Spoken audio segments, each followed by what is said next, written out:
Hi, and thank you for joining me for another video. And friends, being that it's so close to Pesach, I thought I should make a short lecture on Kitniyot. What are Kitniyot? Well, the word literally just means beans or legumes in Hebrew. It's actually derived from the word for small, katan. So when used in connection with Pesach or Passover, it also includes certain grains. In other words, it's a category of legumes and grains that are certainly, from a Talmudic perspective, not chametz and can technically be eaten and cooked with on Pesach without a fear of them ever becoming chametz. Now, this issue is not as simple as some may think, because technically, at least from a categorical perspective, some kitniyot are chametz.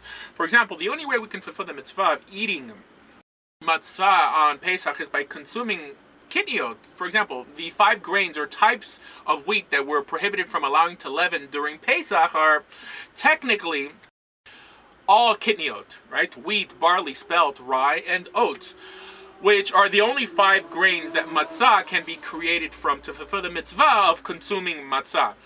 There actually was a sage, Rabbi Yochanan ben Nuri, in the Mishnah, who was of the opinion that rice was also counted alongside these 5 grains. An idea obviously rejected by the ruling body, which is why, as you know, rice is considered permissible, at least Talmudically or halachically, as a permitted form of kitniyot that could be consumed during Pesach. However, if any of these 5 grains that I just mentioned were allowed to leaven, or let's say ferment, past 18 minutes, they would become chametz. And the reason, friends, I'm telling you this is, first, to let you know that it was ultimately the court that decided which grains or types of wheat would be relevant during Pesach and which would not. Even though we do see wheat and barley mentioned side by side in the biblical narrative, initially giving us the assumption that these existed in the time, at least for making bread. But anyways, this reminds us on how important it is to have and to adhere to a court, which, if you think about it, would make it a bit impossible to properly, at least from a unified manner, fulfill the mitzvah of eating matzah on Pesach. And the reason, friends, this is important to understand is because this will ultimately lay down why the virtually complete prohibition against what is known as kitniyot is not just baseless, but actually, from a rabbinic perspective, anti-Torah. And this is why I just can't speak on kitniyot on the fly without first revealing the greater problem that has created issues like this from even arising. Because technically, there is no food that is prohibited on Pesach. The only prohibition lies in the fermenting or leavening of certain products. And again, this is relevant because the whole case of what is or is not chametz or can become chametz exists outside the literal text of Torah. And the Torah in this case makes us rely on a ruling body, i.e. the Sanhedrin. So how can some later group classify anything as permitted or forbidden?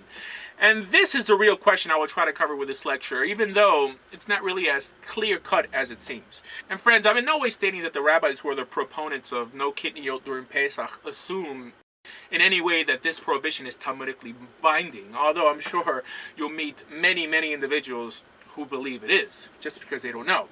Instead of what it always was, just the customs of a certain community, which is really where the problem began.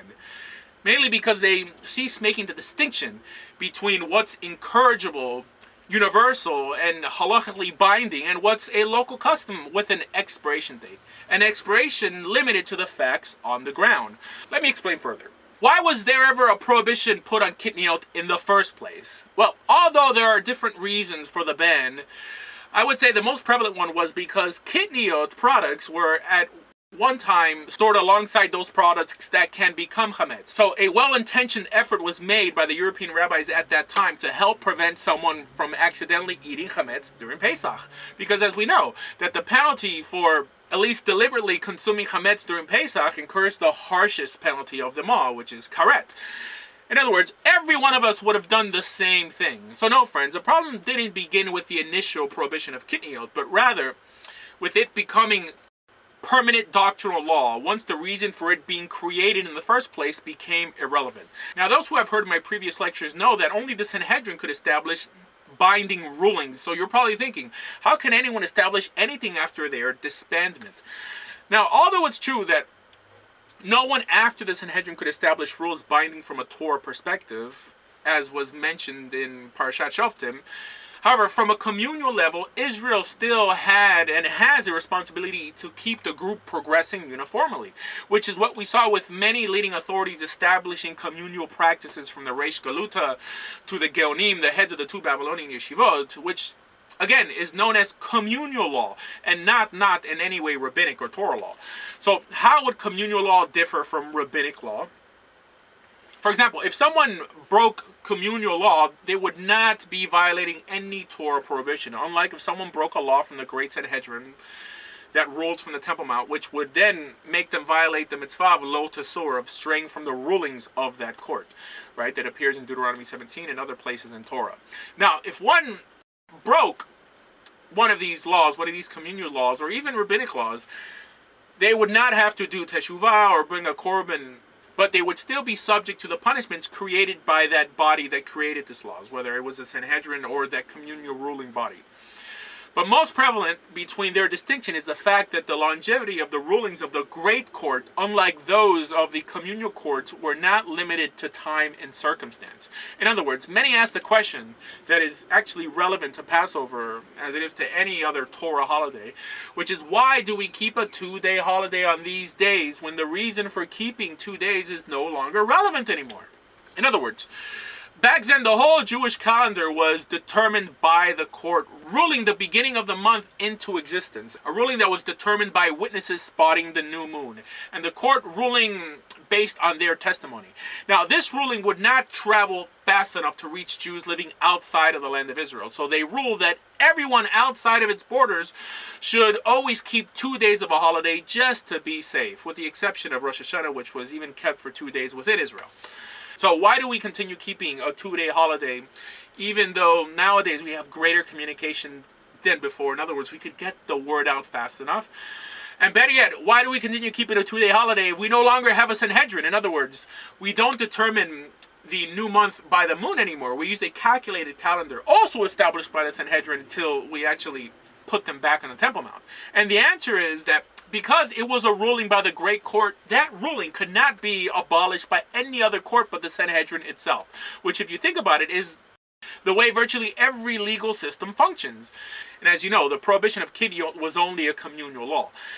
Also, like we said earlier, that the problem is that people have really ceased making a distinction between communal law and rabbinic law, which is why I don't think it's so important quoting modern rabbis who happen to agree with eating Kitniyot to prove our point, mainly because you would be falling into the same trap again of letting others do the thinking for you.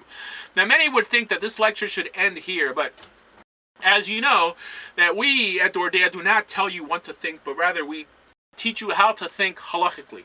And this is why I'm going to attempt to get to the source of the problem, which I don't have to tell you surpasses the inyan of Kitniyot on Pesach.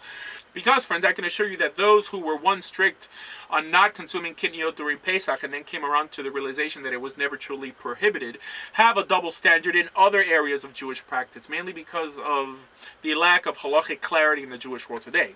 Things like dressing up on Purim, Simchas Torah, the Mourner's Kaddish, eating dairy on Shavuot, no weddings during the 3 weeks or during the counting of the Omer, and on and on. Friends, if we're going to make a distinction between what's halachically binding and what's not, why are people till today asked to leave synagogues for not standing for the prayer for the state of Israel? Or why do people insist that converts should be turned away when, again, there is no binding law that commands us to do so? And not to mention customs that arose out of mystical ideas themselves, which were never tied into some practical reality.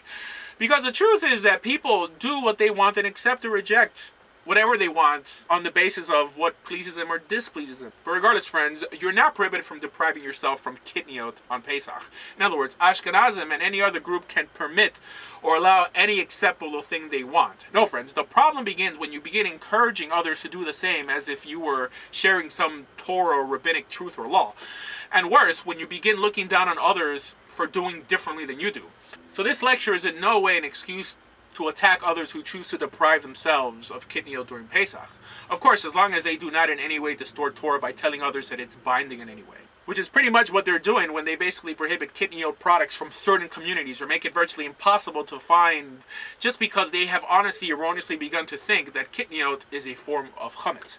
Which I have to tell you, already has happened with the whole concept of soft matzot for Pesach. In other words, they have labeled it as chametz when it was always the Talmudic standard. And before I end, I think I need to clear up a misconception floating around there that has others not only buying into the notion of no kitniyot, but every other basis custom that Israel has today. And that's the notion of tradition or Masorah.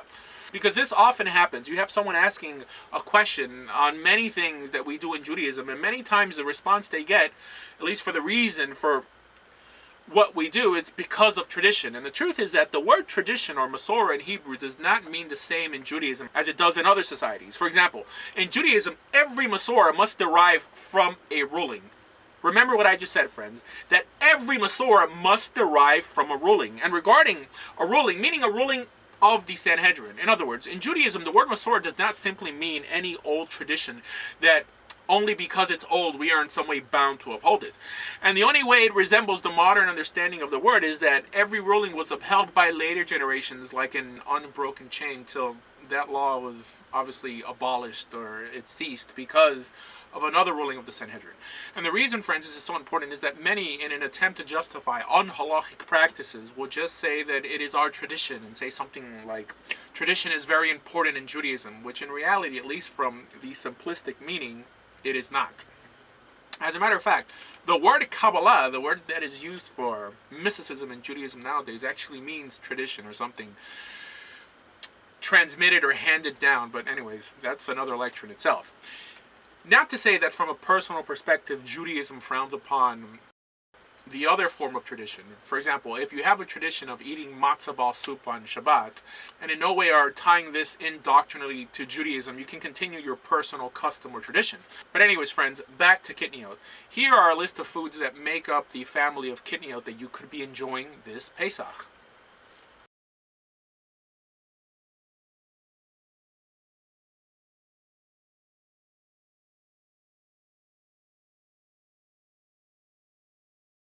So, long story short, you're free to enjoy Kitniyot products on Pesach, even if you're Ashkenazi, mainly because the actual reason for the communal prohibition expired long ago. And not to mention that we have many sources that teach that this custom was never widely embraced among the Ashkenazi community, even back then when it came out. So, ultimately, it's not a Ashkenazi versus Sephardi issue, with the exception that Sephardim never entertained the reasoning behind this communal prohibition to begin with. So, friends, for more information on everything Jewish, please visit bejewish.org. Thank you.